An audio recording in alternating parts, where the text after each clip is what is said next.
युधिष्ठिर अपने दरबार में बैठा है, जहां उसके चारों ओर मंत्री और भाई हैं।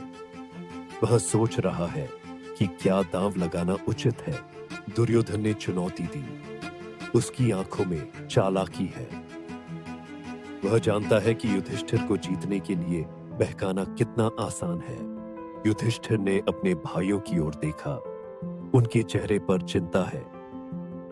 क्या वह अपनी संपत्ति को दांव पर लगाएगा? यह एक बड़ा निर्णय है।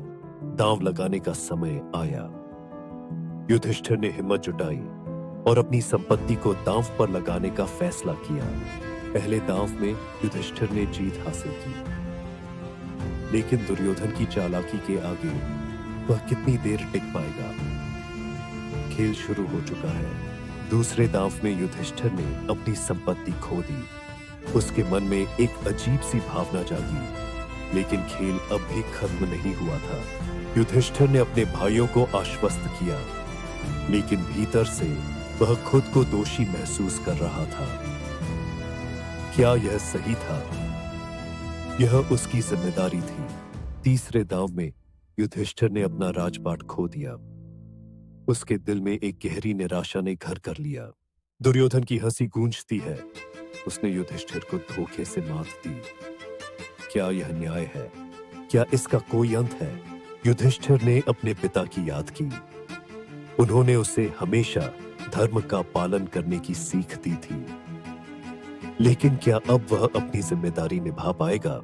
युधिष्ठिर ने अगला दांव लगाने का फैसला किया, लेकिन इस बार वह अपनी पत्नी द्रौपदी को भी दांव पर लगाने जा रहा था। द्रौपदी का चेहरा डर और आशंका से भरा है। क्या युधिष्ठिर सही कर रहा है? क्या यह उसका धर्म है? युधिष्ठिर ने द्रौपदी को दांव पर लगाया। उसके मन में एक गहरी दुविधा है। क्या यह उसके लिए सही कदम है? दुर्योधन ने द्रौपदी को जीत लिया।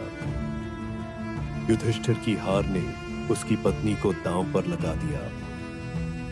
क्या यह एक पाप नहीं है? द्रौपदी ने युधिष्ठिर को घूरा। उसकी आंखों में आंसू थे। क्या उसने अपने धर्म को भुला दिया? युधिष्ठिर ने अपने धर्म को चुनौती दी। क्या वह अपनी हार के बाद भी सही रास्ता अपनाएगा? द्रौपदी ने अपने सम्मान की रक्षा के लिए आवाज उठाई। वह अपने पति से सवाल कर रही थी। क्या यह सही है? दुर्योधन की हंसी और बढ़ गई। युधिष्ठिर की हार ने पूरे राज्य को हिलाकर रख दिया।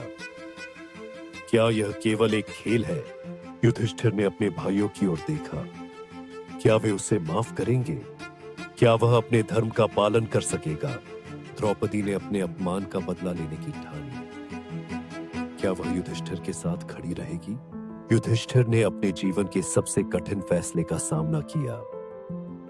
क्या वह अपने धर्म को फिर से खोज पाएगा? दुर्योधन की जीत ने युधिष्ठिर को एक नया सबक सिखाया। क्या वह अपनी गलती को सुधारने का मौका पाएगा? युधिष्ठिर ने तय किया कि वह अपनी खोई हुई चीजों को वापस पाने के लिए लड़ाई करेगा। यह केवल एक खेल नहीं था। द्रौपदी ने युधिष्ठिर को प्रेरित किया। उसने कहा, आपका धर्म क्या है? क्या आप अपनी पहचान को बचा सकते हैं? युधिष्ठिर ने अपने विश्वास को फिर से प्राप्त किया। क्या वह अपने भाइयों के साथ मिलकर दुश्मनों का सामना कर सकेगा? युधिष्ठिर की कहानी एक महत्वपूर्ण सबक सिखाती है। क्या धर्म और अधर्म का हमेशा सामना होता है? To watch more videos, please don't forget to like, subscribe and hit the bell icon.